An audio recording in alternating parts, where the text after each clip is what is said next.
just testing the gain, so that'll change as well. You sure you're right? You sure you're gonna be right to put something on the voice so people can't recognize it? This is the Andrew Lake Podcast, and today I'm speaking with Delm. Hey man, how you doing, man? Delm, how you doing, man? What's new? Yeah, I'm not doing too What's cracking? bad. What's new? How about yourself? Yeah, I'm all right. Thanks so much for doing this. This is interesting. This is quite strange to be speaking with you. Yeah, I've never done one of these before. Should be interesting. We'll see what happens. So you are a graffiti artist. Yeah. And I heard about you through Bird. Yeah, sure. And I've been following your Instagram for a while now anyway. So I Yep. spoke with Bird the other day and recorded him on the Yep. podcast.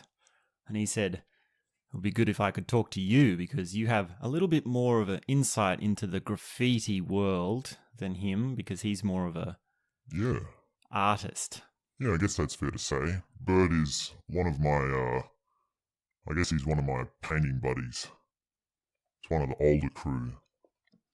It's one of the few people that I actually do paint with. So there's lots to talk about, obviously.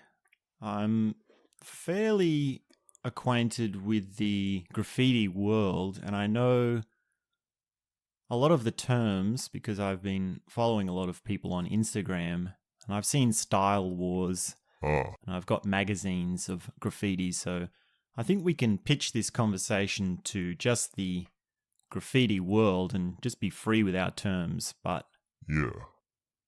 maybe we should start off by just saying, when did you start graffiti? When were you first getting into it, and what's your story? Okay, well, how far back do you want to go? How long have you got? How much time do you want to take? All day, man. Take as long as you want. There's no limit. There's no rush. Do you want my whole life story or something? Wherever you want to start, however far you want to go, the more the better, I All say. right. Well, I guess where to start? Well, graffiti sort of just came along in my life at a time. I was sort of late to the game. I didn't start writing until I was probably in my mid-20s or something like that. So a lot of kids start when they're fresh out of high school or something like that. But I had already gone to uni and done a whole bunch of other shit before I came to the graffiti world. Oh, so you went to uni. So Yeah. yeah, and which uni did you go to? What did you study? That's pretty interesting. Well, that was a long time ago. That's ancient shit now. That's pretty irrelevant shit to me now. I didn't really, in a sense, you could say I didn't really go to uni because I was just partying and drinking and not turning up to class and shit. So I sort of just fizzled and burnt the fucking uni shit. And that was just like a bit of a bum to be kicked out or to drop out of uni. And that was when graffiti sort of came as an option to me for what to do with life because I was pretty bummed out and I didn't really feel like doing much in the way of like getting a job or doing the normal life shit. I was really trying to rebel against that. Like I was really not wanting to do just normal shit, normal life, like a lot of people do, which is just get a job and like it's just not something for me. But what happened was at my local, a graffiti store opened up, and that was run by two local writers by the name of, one was called Juggles, and the other one was called Z9. And these guys introduced me to basic graffiti shit, and I really knew jack shit about graffiti without them introducing me, and Juggles especially showed me hand styles and throwies and wild styles, and he would do drawings and names and different letter shapes and do like different levels of the complexities. Like he'd start out with basically a public style and slowly develop it and work it to a wild style, and you have these in-between sections of like things that were less public style and more So wild maybe style. for our listeners, you can just say like what public style is, because I don't know if everyone's familiar with that term, and I'm not entirely sure of that term myself, what that means. So just remind me again what public style is. Yeah, that's probably a good idea. I mean, I probably don't even know what public style is either, but for me, it's like graffiti that you can read the letters in. You can actually see what it says, like what the letters are. So with wild style, you wouldn't know how to read it unless you're a writer. So it's really graffiti for graffiti artists only, whereas public style is just like more like branding. It's more like sign writing where you can see, oh, that's a G, that's an A. So yeah. Okay, so these graffiti writers opened up this shop and they were showing you the ropes, sort of thing. Yeah, so Juggles and Z9 were showing me the ropes, and I had a toy name that I started out with. That was Soulless. So it was a pretty embarrassing way to start out as a graffiti artist. But I like the name, I like the shapes, I like the letters and the flows, and I wrote Soulless for about a year, and then I only did about 200 pieces with that name, like 200 or 300 pieces in a year, and then I moved quickly on to Only. So I like the name Only because it was still a word, it's still an actual word, but I didn't like the shapes too much. Like I always struggled with the O. Like O is just a shit letter, like really. When have you ever seen someone do a fucking good O? It's quite hard. But that was something that I wrote for a while. I still fucked around with those letters. Did another couple of hundred pieces.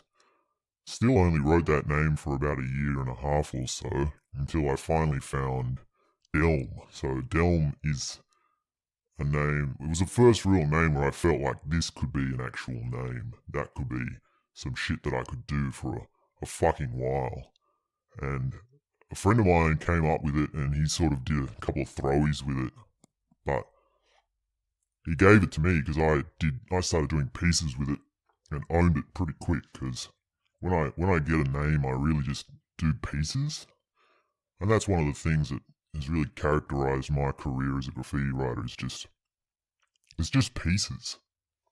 Like a lot of writers, like I'm not an all-rounder. Like to be fucking honest, I'm really weighted just in pieces.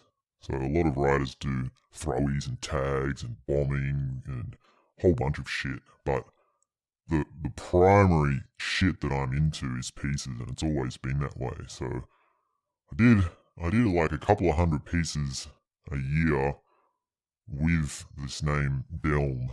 So, and I've actually recently started writing Mels, MELS. So I just like the shapes and I like the sound of it, and I like words where it doesn't really mean something, and that's one of the appeals of graffiti, which is these weird words. Yeah, for sure. Yeah, I definitely like some of the funny names that people come up with. Yeah, so Delm is probably the name I'm known most as. I don't really know how many pieces I've done. Like each year, I probably do somewhere between 200 and 300 pieces. And probably at the prime, like my prime year was like a couple of years ago now, I would have done 400 pieces in 1 year. And some of those are really? like... Really? 400 pieces? That's like more than one a day. Yeah. It's like it's not really about, a piece a day for me. It's like, I mean, I just do a lot of like when you're in graffiti, you just paint a lot. When you're in graffiti mode and you're a graffiti writer, like all real writers are like 300 or 400 pieces a year is not really that weird. Like most writers do that. That's just standard to me. That's just normal. And it's not like you paint consistency is different for everyone. I mean, my like the way I do, like a couple of hundred pieces a year is very much just bursting on and then stopping. Like when I was living in Sydney, sometimes I'd go out and do like 5 pieces in one night. And the guys I was painting with at the time, they would do a similar sort of thing. They could easily do, like a truck, a trackside, a billboard, a roadside. Like you go out and you do that in one night, and 5 pieces a night for a couple of nights. You've already done 15, 20 pieces in less than a week. That's more than one a day, but then you burn out, or at least I would fucking burn out. Some of these cunts don't burn out. But these are like different ways of like making more pieces than one a day. It's not like you do one a day every, like one on one each day. It's more about bursting and obsessive, and I think that's just more about my personality, my obsessive personality. Like when I get into something, I just go completely rat shit crazy over it. It's just obsessive, and I really go for it. So, yeah. So I guess I do a lot of pieces in some people's eyes, but that's just graffiti. So I'd like to ask you about your influences. So what were some of the graffiti writers that influenced you when you were starting out, and who were you influenced by with your style? Yeah, both sure. Back in the day and today. Yeah, so, well, I guess there's 2 ways to like look at it, which is the local writers and the international writers. So the thing that really got me into graffiti was looking at it in real life. Like I would actually drive around and find underpasses and drains and hidden derelict places and hang out there and look at the shit on the wall. And for ages I was really just an admirer of graffiti before I got into it. And I just loved noticing like new pieces by names that I recognized. And that was pretty cool to just see some shit changing and see it in real life and go to places, because it's all about the environment. It's all about an experience. Graffiti is just putting you into a situation. So it was important for me starting out to actually see the shit in real life. So I guess I can name some of the local writers that influenced me, which was like Shame, Bangs. Shame was really good because he had a different idea for every piece. Like he had a different characteristic or a different process for like a different sort of cheesy idea. Some of them were cheesy or whatever, but he was going for something different each time. And then Bangs, I liked Bangs because he was really detailed. And I haven't seen a Bangs piece in over 5 years. I'm pretty sure he's retired or something, but most writers wouldn't even remember Bangs on my scene at the moment. But he was just really detailed, and I loved the idea of having really thin lines and really like heaps of cutbacks and heaps of things like that. So Bangs influenced me in that way. And then writers like Moic really had a lot of pieces in a lot of different places, and he had a really funky letter style. The stuff he's doing now has got less bounce to it. It's less funk to it. When I was getting into graffiti, he was doing really bubbly sort of funky letters. And then there was also Door. So Door is HBK. And a lot of those HBK guys, they're up a lot. They just fucking paint so much and everywhere. Like red hot spots. And yeah, there's respect for that, of course. Like that's a big influence on me, but like that's part of the graffiti game. That's part of the graffiti game.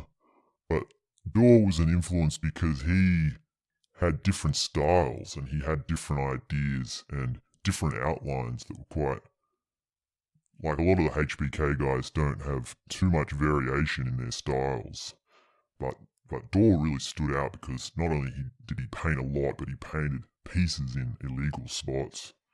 And then there was also sort of more the mural sort of guys like Attune and Bird. When I was first starting out, like Like, I didn't know them for ages. For ages, I didn't even meet them. Like, none of these cunts I've met, really. Like, never met them before, so I don't know what they're like. I probably, to be honest, I don't want to fucking meet them because they're staunch cunts.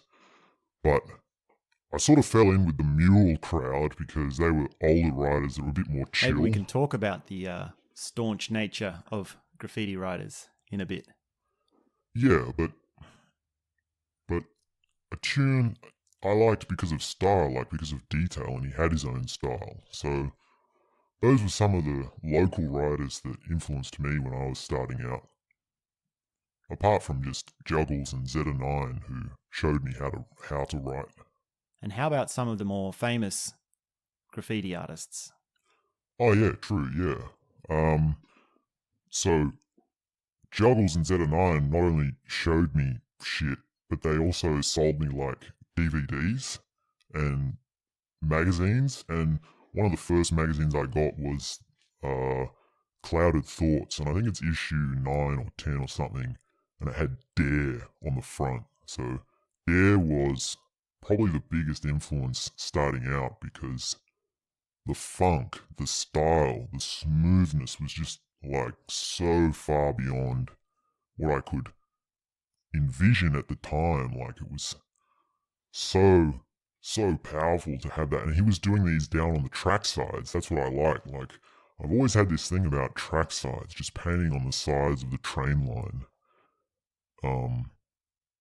Yeah, so Dare, and then Astro and all the Love Letters guys, like Does had a big influence on me, and Chaz and Russell and Nash, all those guys were pretty heavy. And then Smash, I loved his style for its rhythm, for its flow, for its swirls. And, you know, I've done a lot of biting on Smash over the years. And there's a few others that, you know, come to mind. It's hard to name all of them because there's so many. But these are some of the ones like, oh, the other one was Eyes Blue. I think it was in that same issue of Clouded Thoughts. I really have to dig it up. Like, yeah. And then these days, yeah. Well, I guess as you get more and more into the graffiti world, you learn more names, and it's hard to tell when one influence starts and another ends. Like, once you are right in the graffiti world, you know every name. Like, I know every name which is local, just about every notable famous name. Like, I can recognize their style, read their name, even if it's a wild style. So there's too many to name, really. There's too many influences for me to say every single one of them. Can we talk a little bit about how you create your style and how it is that you come up with your ideas for pieces? Like, do you go by a sketch or do you have a plan in place? Yeah, like, sure. What do you do? Yeah, no, there's definitely no plan. Like, there's no way that I plan my pieces. They're all 100% freestyle. They're all straight off the head.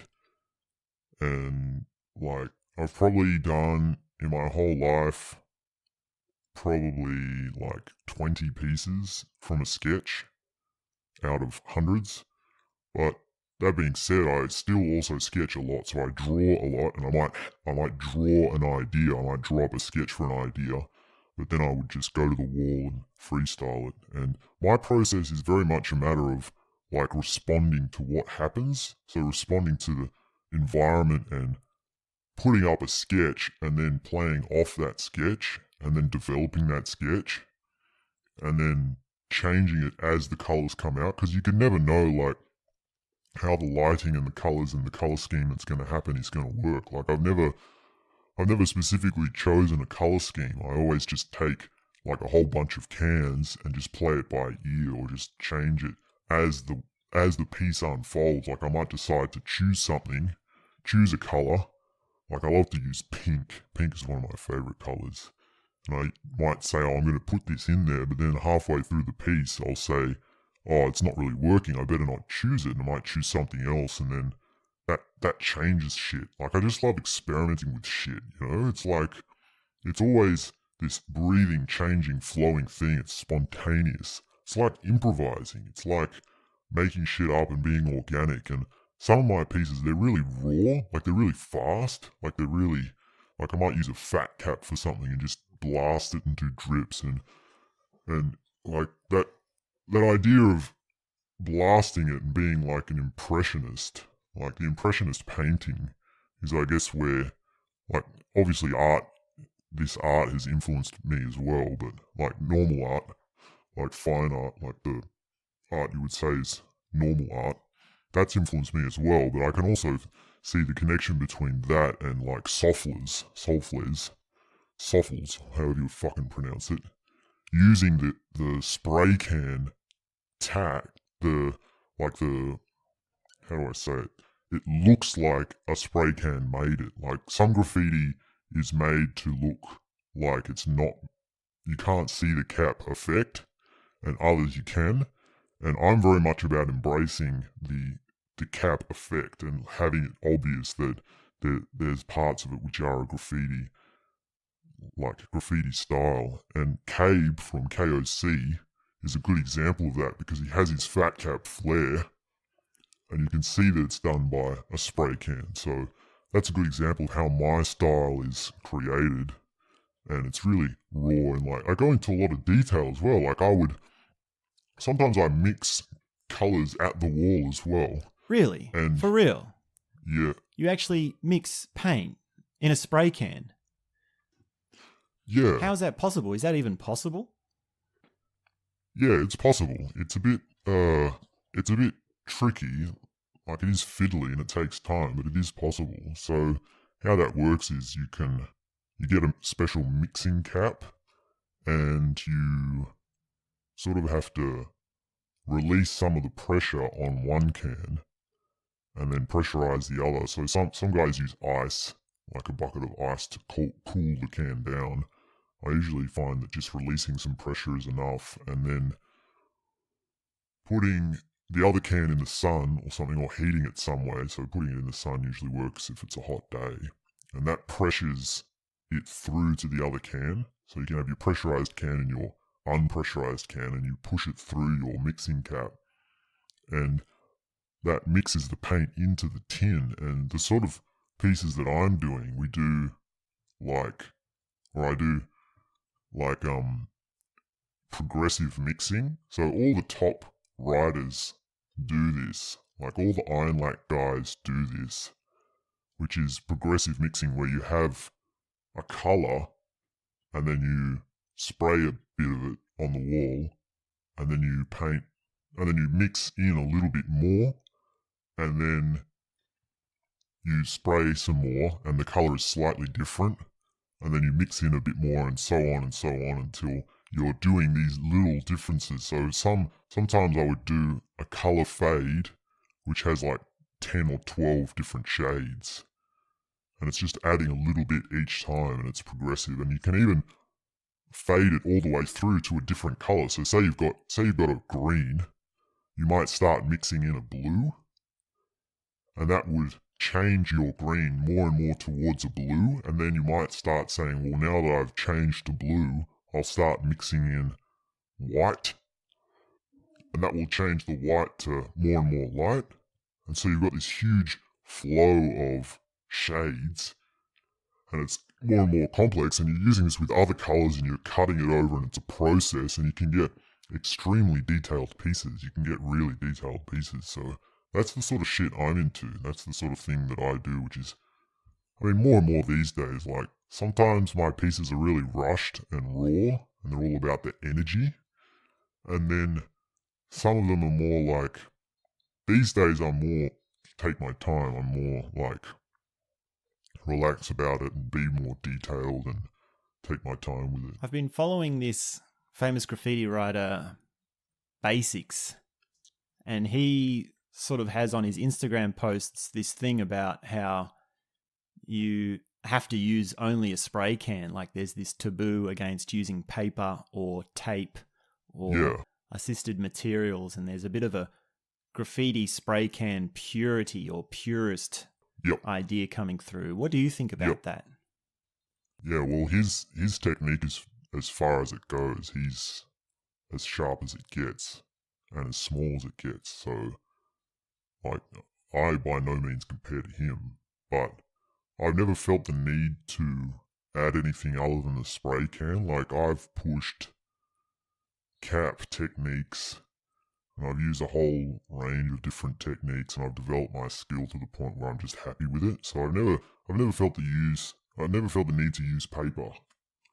So I guess in a sense I am a purist because I don't do that street art stuff, but at the same time, like, Bond is another famous writer who does use all that shit, and his stuff is amazing. Like, and Peter as well. Peter is probably the most hyper modern 3D writer out there, and he does progressive mixing as well. If you want to see progressive fades with mixing, then you can look up Peter, but that's P-E-E-T-A, I think, something like that. But he, what am I talking about?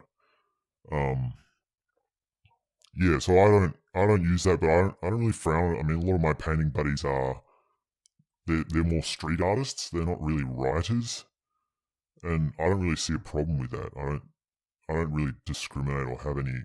I just paint whatever. Like, if you just, as long as you're having a good time, you're chilling, you're creating whatever, expressing yourself, coming up with ideas. Like, it doesn't matter what you, like, who gives a fuck? Like, just do whatever the fuck you want. Jesus. Like, yeah, like, who cares about beef or whatever? Do you want to talk about beef? Is there someone you want to have beef with? Have you ever had beef? Or here's a question, like, what is your worst beef? Like, Yeah. have you had beef in all your years of graffiti writing? Yeah. Well, yeah, I mean, of course I've had heaps of beef before. Like, it's impossible to paint as much as I have and not step on somebody's toes at least somewhere, especially when you're painting in a small fucking town. And, like, graffiti, real hardcore graffiti writers, they're staunch cunts. Like, the majority of writers they're desperate, they're territorial, they just get really protective of their shit. And to me, that often it often feels like they're desperate. You know, if you got to protect your shit, then you must be desperate because, like, if someone paints over my shit, I can always do another piece. Like, I've got unlimited paint. I've got anything that I want. I've got all the energy and the time that I want. So it doesn't really matter. But, like, there have been times when people have just, you know, I've done one of these detailed pieces, which is like progressive mixing, mad styles, mad details, taking hours, and then some cunts just come along and done silver chrome and black throwy over it, just out of his own spite, his own hate or jealousy or something. And that's happened like loads of time by like heaps of writers. Like, I couldn't even name all the writers that have tried that shit with me. But, you know, you just have to, that's part of the game. That's just graffiti. Beef is just part of the game. And if you paint lots, you're gonna have beef. It's just how shit happens and it's how it goes down. So, like, whatever, you know, I mean, there's times when I do pieces over throwies. Like, there's sort of this unspoken rule, which is throwies over tags, pieces over throwies. But for real, when you get into the game, like, it's sort of, you might think that there's this cute game going on of this cute competition about styles and shit. But really it's just about being a staunch cunt. If you want to be a graffiti artist, a real writer, not an artist, then you just have to be a staunch cunt. You just have to punch on with cunts and actually threaten people. Like, I've had shit written on my pieces by, like, all sorts of threatening messages and shit. But that's never stopped me. That's just been like, whatever, you know, man. Like, you're the only person, and especially the places that I paint, like, I don't really get out that much, especially anymore. Like, I'm painting in hidden spots, chill spots, daytime spots where the only cunts that are ever going to see it is the fucking other cunt that goes down there to paint. Like, nobody gives a fuck in this tiny little town. So it's a small world for some graffiti writers. But, you know, I just do my thing. I'm just into doing pieces. I don't really care much about starting beef, and there's all sorts of people that can start shit, but, like, I'm just going to keep doing my pieces and keep doing my style, so it doesn't really matter too much to me. Like, of course there's been times when it's got me down, but, like, whatever, you know. When you realize you have enough paint to paint as much as you want, and you've painted the places that you always dreamed of painting, then it doesn't really matter too much about some little cunt that's got a storm in a teacup. So what are some of the more crazy places that you've painted? What are some of the spots that you would say were memorable? And is there anywhere that really stood out to you, or is there an experience that really stood out to you where you were painting? So, for example, a lot of graffiti artists have this thing about trains, like you have to paint on trains. And this is one thing that came up in my conversation with Bird. And he said that real writers paint trains. So have you painted any trains? Have you done any of that? Yeah, there's this thing about trains, and I can see the appeal. Like, a lot of crews, like those famous crews are, you know, famous crews like the KGB are really big on trains. I've only done one. Well, I've done like the Country Link a couple of times, which I don't know if that really counts. And I've only done one passenger train in my time. So that was when I was living in Sydney, and that was a station fucking run up, and it was the shittest piece I've ever done. It was pretty red hot, and I copped a mad chase for it. Like, I ended up playing cat and mouse for fucking hours with the cops after that, so that was pretty red hot. But, I mean, the best stuff that I've done has been on the Coleys.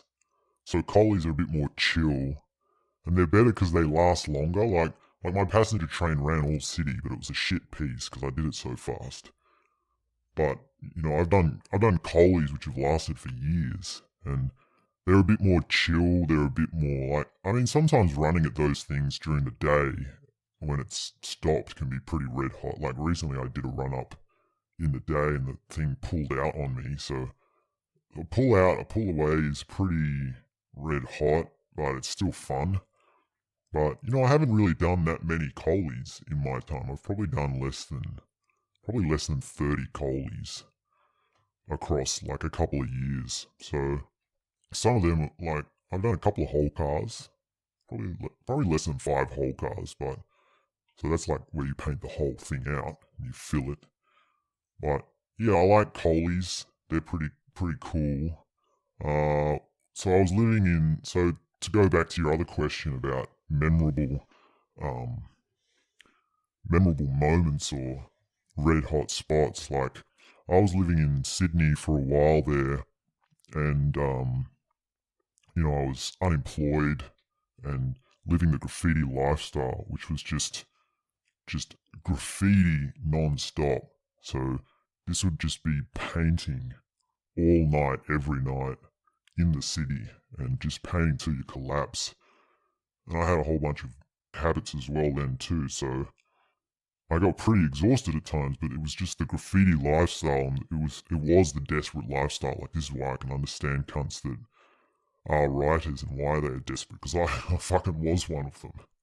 So yeah, like, painting in the city is a lot more edgy than painting in like a country town or a chill town, because there's always someone around, there's always a red hot spot, lots more people see it, and you've got track sides, you've got trucks, you've got rooftops, you've got billboards. So I was living in Sydney, and, you know, how many stories can I share? Like, there's so many stories of red hot shit and copping chases and walking the train line.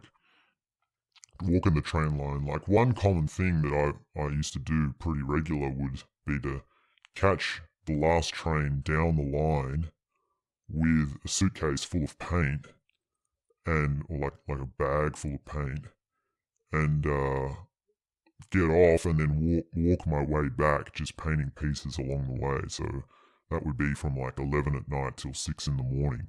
And then the first train would come and I'd be halfway home anyway, and I'd catch the train home. And then the next afternoon go out and take flicks. Yeah, so I would do that and just get a whole bunch of little spots along the way. And spending a night like that is highly charged. It's highly, like there's a paranoia that comes with it. So are you worried about the law? Do you take precautions against the law for the illegal graffiti that you do? Yeah, you've always got to be careful. I mean, it's obvious from this conversation because you've asked to disguise your voice. And that's probably what's most striking about this conversation. So I probably should have pointed out at the start that that's something that is so different about this conversation. So why? I mean, it's obvious probably to a lot of people who are in the game, but for anyone who's listening and might not understand why you've asked me to do this with your voice, do you want to explain like why the precaution, and is it really necessary for like the graffiti that you're doing? Is there really a risk around it? Well,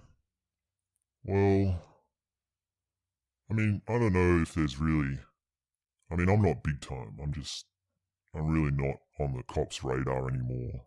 Like I would have been when I was living in the city because, and I knew they had a profile on me because I got arrested, but that's like another story. But to answer your question,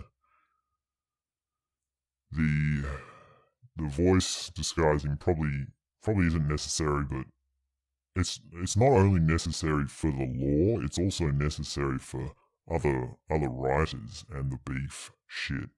So like this is one way that I explain the graffiti life to people who don't understand it or haven't seen it from the inside, which is that, you know, your first fear is actually not the cops.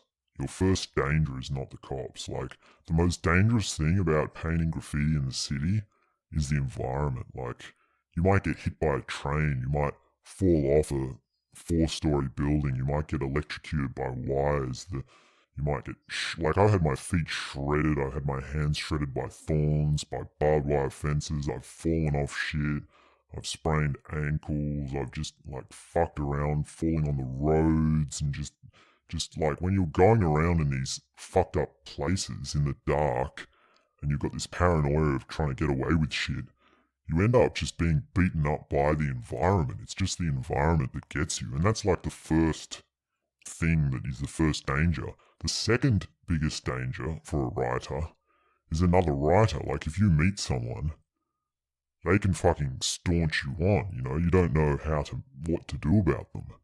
And then there might be someone who staunches you who they're not even a fucking writer. Like there's some vigilante thinking that graffiti is wrong and they're trying to stop you from doing what you're doing. So I've been staunched by people on fucking legal walls. like I had some cunt call the cops on me while I was painting a legal wall. And he was like asking what street it was, and I was telling him, and when he found out that it was a legal wall, he started trying to staunch me. So that's just like, you know, another danger. And third on the list is probably the cops. And when you're painting in the city, the cops get around. Like late at night, the only two cars that are around late at night is cop cars and fucking taxi cars. So it's funny how the more you get into the graffiti game, the more often the cops come up. Like, you cop a chase every now and then, and it just seems to be this thing that always happens. But yeah. So you mentioned you've been arrested. What's that like? Yeah. It's not something I'd recommend, that's for sure. It's pretty dumb shit, and I've always only ever been arrested for dumb shit. And it's funny that I've done some pretty high profile spots like like billboards or main road shop fronts, and yet the things that I get arrested, the things I've been arrested for the things I get arrested for are like not they're not really profile things, just circumstance happened out. How many times have you been arrested?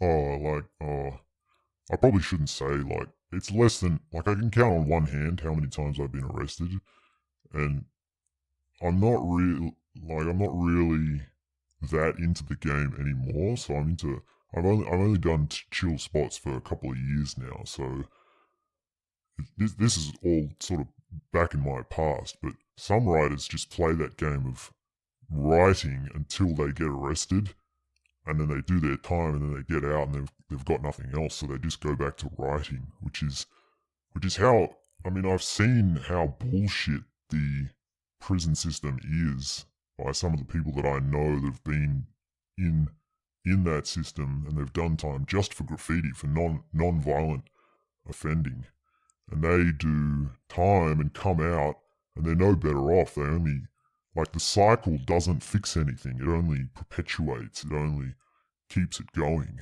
to arrest someone. So, I mean, I'm by no means like, I've never done time for graffiti, and I got off pretty good for the arrests that I did have, because I was smart enough to buy a lawyer, to get a lawyer. I mean, most of the time you're guilty as fuck, so you're gonna have to do something to twist around. And in my experience, the law is something that's fluid. It's like, can be changed, and it's just more evidence of how bullshit the whole system is. So yeah, I wouldn't recommend getting arrested. You probably want to avoid that for as long as you can, and if you want to be in the game for as long as you can, then you really got to avoid being arrested. You mentioned before that you were unemployed when you were living in the city. So what do you normally do for buying paint and a living? Do you have a job now? And do you want to maybe share what that is? I know you're probably reluctant to share what that is. Yeah, nah. Yeah, I probably shouldn't say where I work now. And I haven't always had a job. And I found that, like, being able to live both with just the graffiti life and being desperate, and living with a job, I found just for me that it's easier to just have a job and paint on the side, especially when I'm just doing chill spots. Like, the graffiti lifestyle, it can be something that just sucks you in, and it consumes all of you, because it's so powerful and adrenaline pumping. Like, it's an endless source of adrenaline. Like, like, to go out and paint trackside all night, you can be getting the rush like 5 or 6 times a night. You get this huge rush 5 or 6 times a night, And there's also a buzz that goes along with that continues into the day. Like, you have the thrill of doing the piece. You have the thrill of crossing boundaries, jumping fences, and being in that place. And then you might cop a chase, which is another thrill. And then the next day you wake up and you have the excitement of having pulled it off, and you see all the colours burst into the sun. And then there's, hundreds of people going past that piece on the train, and it's just like, it just snowballs. And if you're doing that every night, it just snowballs. It gets more and more and more, and you end up chasing this feeling, this powerful rush.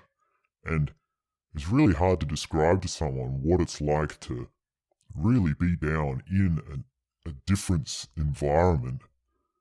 Like, you're crossing the boundaries of society. You're trespassing on society. You're really giving a big fuck you to the culture. And you're really being some sort of, like, it's anarchism, I guess is the word for it. And being able to live that and have the feeling on a regular basis, writers or graffiti artists really feel like they found something different. Like, that's why graffiti means so much to me, is because it's like I'd been actually able to avoid that generic lifestyle of just getting a job and paying bills. And the ability to do that, the living of that lifestyle was so exciting. It was so much, there was magic to it. There was uh, like a regular sense of feeling alive through excitement and emotion and just hardcore emotions. Sounds like you're talking about a drug, man. Did you ever do drugs, or are you into drugs? Or was that ever part of this lifestyle for you? Yeah, well, You mentioned before that you had some dark habits. Is that what you were alluding to? um, it's, yeah, I mean, graffiti definitely is a drug, but, nah, no, I mean, at that time, I've never really been into drugs because I sort of felt like graffiti was enough crazy shit for me to be like to satisfy that thrill. Like, drugs is just another form of thrill seeking, and a lot of writers are on drugs, and they would. I mean, half the time they do this crazy shit because they're on fucking ice. You know, they'd smoke a fucking ice pipe and then do 100 fill-ins all city in one night, sort of shit. You know, like, that's just crazy shit. And they do the most red hot spots, the most crazy shit spots, like under lights, behind barbed wire fences with traffic going past that shit. So the graffiti life and the drugs do go hand in hand, and a lot of writers. I mean, I don't really know that many hardcore writers personally, so I can only go by the rumors that I hear. But I can imagine that a lot of writers deal drugs in order to support their graffiti habit. So, but I was never into that. I never found that. I mean, when I was saying before about bad habits, I just meant like diet and shit, and like not sleeping and drinking too much coffee and smoking ciggies and pretty tame shit compared to some graffiti writers. Like, because I felt that graffiti was enough of a drug. I felt like I'd already got enough of a thrill from it. And it's definitely highly addictive. It's definitely a highly, some sort of crazy lifestyle, and it sucks you in. It gets you all the way in. So when you've, but like, yeah, I mean, I got into it when I was living into the city, and I had my chance to live that lifestyle for a while. And once you get deep enough into it, it sort of does become tiring, and you sort of think, man, it would be easy just to have a fucking job sometimes. Because it is a hard slog. You're always scraping for shit. You're always paranoid about the cops. Like, I had the cops knock on my door, which is how I knew they had a profile on me. That was after I got arrested. So, I mean, I couldn't. And like other writers have had their door kicked in from like posting on social media and shit. So there's definitely a paranoia that comes with it, which there's a fine line between paranoia and a thrill. So yeah, I think as writers, or as I got older, I mean, I can't speak for other people, but as I got older, there was this switch that happened where the paranoia changed to something that I didn't want to have so much of anymore, and that's when I started painting chill spots, and I just did the legal walls. I mean, the majority of, like, I don't want to stand up here and say like I'm a real staunch writer. Like, I'm really not like a high class bomber.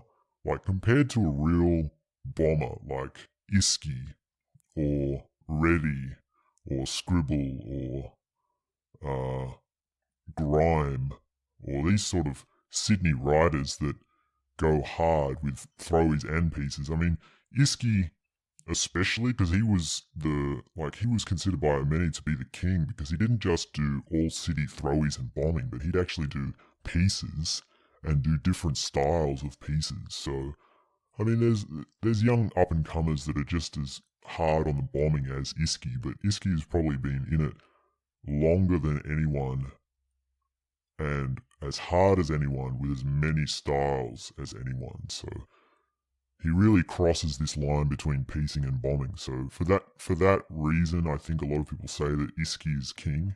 I can see that, but yeah, I don't know. I mean, as I get older, I'm happy just doing chill spots. And a lot of the guys I write with at my local now, they're older guys and they've got families and shit. And they've had their time living the graffiti lifestyle as well. Like they've done all that shit as well.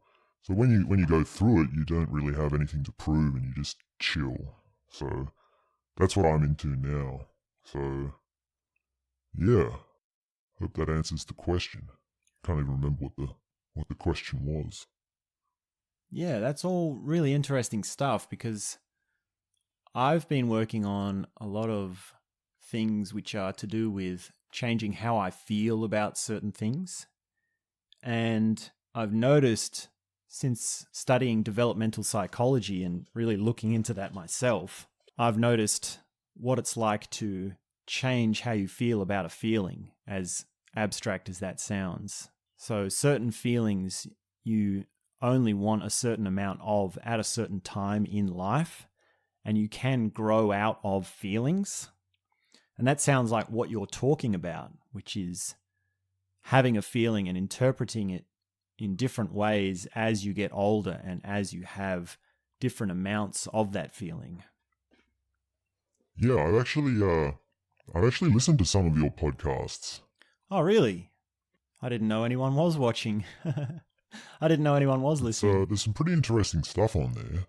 It's Which ones did you listen to? most of it I don't think I really understand, but I listened to the time travel one and one of the psychology ones.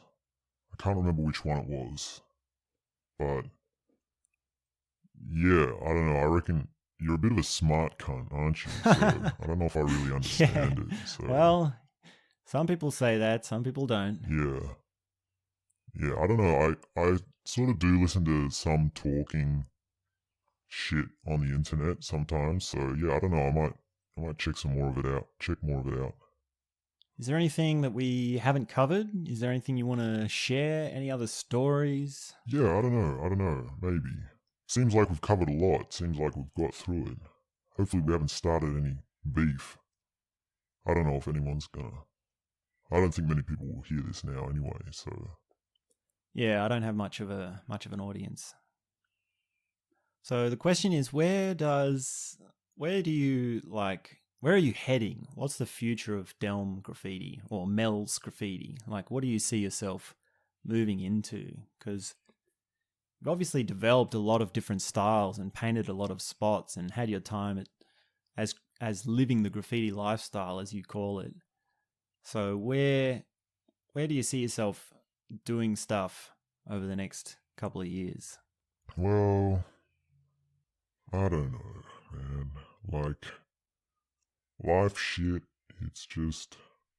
I mean, I don't mean to get all sentimental and shit, but, like, I mean, there's a couple of things I'm pretty sure of, and, like, one of them is what I said before about being a highly obsessive personality and not being interested in things for too long and always changing shit. Like, I'm always changing what I'm doing. I'm always trying to, like, choose where to put my energy. Like, I'm following my impulse to be just really into something. So, I don't know, like, where I'm headed. I mean, well, let me be honest. It's like, I know I'm headed towards some sort of change. Like, there's a big change coming. There's some sort of shift which is happening. And this one is a little bit different to all the other shifts that I've had before because at each point in my life I've seen certain changes happen, but I haven't noticed them happening until after the fact. Like, hasn't been until I've looked back and thought about it like, whoa, that was a big shift for me. But now I know that shifts are coming, so I can see that something is coming. And I don't know if that's beyond graffiti, if that's outside of the graffiti world, then so be it. Then I'm open to that. I'm not really worried about that. But, one thing that, it's totally sure to me that graffiti has been an incredible experience. Like the amount of places I've been and the feelings I've had and the sort of things that I've done have brought so much crazy excitement to my life because of graffiti. And it's like style, it's places, it's different experiences, it's the thrill, and it's the creativity, it's the originality, it's the improvisation sort of aspect to it. So, yeah, I don't know if that really. Who knows the future? Who knows what's coming? So, yeah. Is there anyone you want to give a shout out to, or is there anyone you haven't mentioned? Yeah. Anyone we haven't talked about? Yeah, man. I should probably shout out the crew, which is DSG. So I write Delm DSG, and that's the crew name. Oh yeah, the crew. So you've got a crew name. What does that stand for? The crew name. All crew names are pretty cheesy when you look at them. Like originally, DSG was meant to be drugs, sex, graph, but I sort of got the invite for that and came up with a bunch of different ones like Dirty Sexy Girls, Don't Start Groaning, DSG. Apparently DSG was actually like one of the buff squads in Melbourne back in the day or something. So pretty weird to be calling your graffiti name after a buff squad, but I got the invite from iCube, and there's also Jens and Hose who write in, although they're retired now as well, so it's really just it's just iCube and me. So, and he writes LSK, so that's a much more established crew. So that would probably be his main crew, and he's got LSK has some heavy writers in it, like real hardcore, like Elude and Raz and Dinah and all those cunts. Like they're real writers. They are actual writers, much more so than me. So iCube writes with them, so that would probably be his main crew. But me and him have DSG together, and yeah, I don't take it too seriously. It's just something like having a crew name is good because you get sick of the same name over and over. Like I've done so many pieces. That's why I change my name all the time. It's just I just get sick of writing the same letters, and I want to try something new. So it's freshening up the shapes to get a new name. This is why I'm always changing my name. I think I've changed my name more than most, but yeah, like crew is crew. Like, what can I say about crew? I like to think it goes beyond graffiti. Like, this is your mates that you paint with. This is what you do to just hang out. It's like the social aspect, and we've got hairy stories of getting in funny situations painting together. Like, iCube is he's pretty much the only guy that I write with who's like a young gun. All the local writers are sort of older and more chill, but iCube is a real young gun, and he's had a big influence on me because he's one of these writers who does a different style for seemingly like every single piece. Like some writers have one outline for every single piece, even if they change the letters. Like they can write a different word and it looks exactly the same. And then other writers have like their own style, which is different each piece, and it's like a variation on their central style. And then some writers have like a couple of styles. You might have like 4 or 5 different styles, which is cycled through. And that's sort of like what I have. I have about 5 or 6 different ideas, which I keep recycling and doing variations on. But fucking iCube, he somehow manages to do like a different idea for every piece. Like he has a different concept every time. And they're so far different. Like it's all about process. He has a different process for each one. And they all look so different. So shout out to iCube because he's really just I guess I'm biased because he's my painting buddy, but he's had a big influence on me because I've actually even copied his styles, and painting with him I've learnt the processes by watching what he does, you know, the order in which you do things. Like one way to change your style is to change the order in which you do each part of the piece. So, yeah. Yeah, you'll have to show me some of his stuff. You'll have to send me his Instagram, because that sounds really interesting. If there's anyone else I've forgotten, sorry if I've forgotten you, whatever. It's too many to name anyway. Yeah. Okay, well, I think that covers everything. And Delm. Yeah, man. Or Mel's, whichever one it is. Thank you so much for speaking with me. Yeah, no worries. Thank you so much for sharing your ideas, sharing your processes, your thoughts, your experiences. Yeah, it's my pleasure. Yeah, this is some good shit. And I'll look forward to hearing how you mix this. Thanks very much for tuning in. Special thanks to Delm, my guest for today. This is the Andrew Lake Podcast. We'll be back soon with more.